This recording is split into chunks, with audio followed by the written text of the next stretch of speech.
By now, you've heard about South Park's episode about Donald Trump, and of course, he clapped back.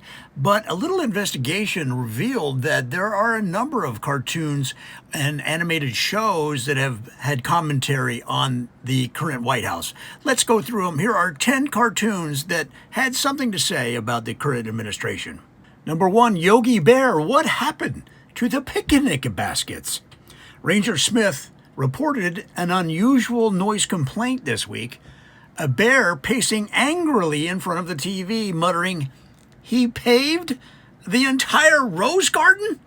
For what, pickleball tournaments?" Yogi, who once strolled grassy fields freely, issued a statement through his attorney, Boo Boo. "We do not support the transformation of nature into tennis courts with no snacks." Number 2, Homer Simpson. "This guy makes me look presidential." During a press conference at Moe's Tavern, of course, catered by Duff Beer, Homer slurred, "I may have caused a meltdown at the Springfield nuclear plant, but at least I didn't do it on purpose." He later fell asleep mid-sentence, but was roused long enough to shout, "Also, stop yelling at the weather people." Homer. Number 3, Scooby-Doo and the gang. Let's unmask who's really behind these weird tariffs. Fred. Every time we try to trace the origin of the new cheese tariff, it leads to a guy in a golf hat yelling about windmills. Velma. Jinkies. We've uncovered no fewer than 7 fake companies that all trace back to Totally Legit Trump Trade Ventures, LLC. Scooby-Doo. Ruh-roh. Ruh-roh. Number 4, the Flintstones. Even got to work on my Scooby. Number 4, the Flintstones. Even we had universal health care, sort of. Fred Flintstone is furious that modern America has regressed beyond even Bedrock's standards.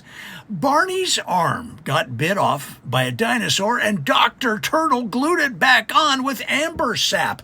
No copay. Now you people get charged $4,000 for a Band-Aid?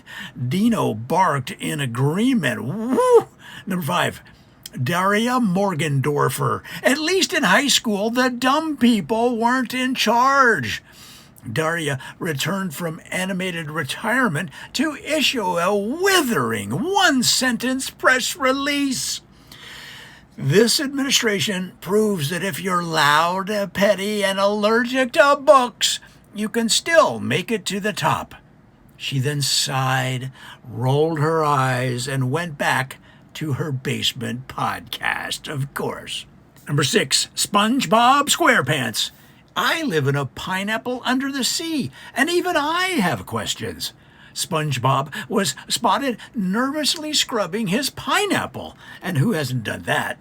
Concerned that Trump's latest EPA rollback might allow offshore drilling in Bikini Bottom. I support entrepreneurship, but plankton shouldn't be allowed to frack the kelp beds, he said. Number 7, Beavis and Butthead. This guy's like kind of stealing our act. Butthead said, he said he won the election by a lot of numbers, bigly numbers. That's our line, dillweed.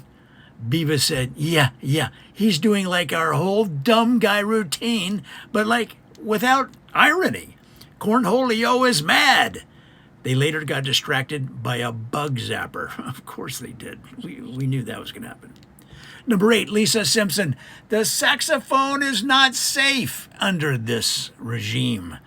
Lisa has launched a Change.org petition demanding protection for public school music programs. President Trump referred to the arts as low-tier hustle majors and told kids to study oil drilling or laser beams instead. She's considering a protest march with backup from the school jazz band and Bleeding Gums Murphy's hologram. I think it's going to be successful. Number 9, Tom and Jerry. Our violence is slapstick. His is structural. In a rare joint press appearance, Tom and Jerry paused their eternal feud to critique the White House. When we drop anvils on each other, it's comedy. When he drops sanctions on a country because someone looked at him weird, it's questionable diplomacy at best. They return to beating the snot out of each other moments later. And of course they did. And finally, number 10, good old Bugs Bunny. Hey, I've outwitted a lot of dimwits in my time, but this one's committed to it. Bugs chewed a carrot and said, he called Yosemite Sam a wild liberal gunslinger from California? That's my line. Asked about Trump's infrastructure plan, Bugs shrugged.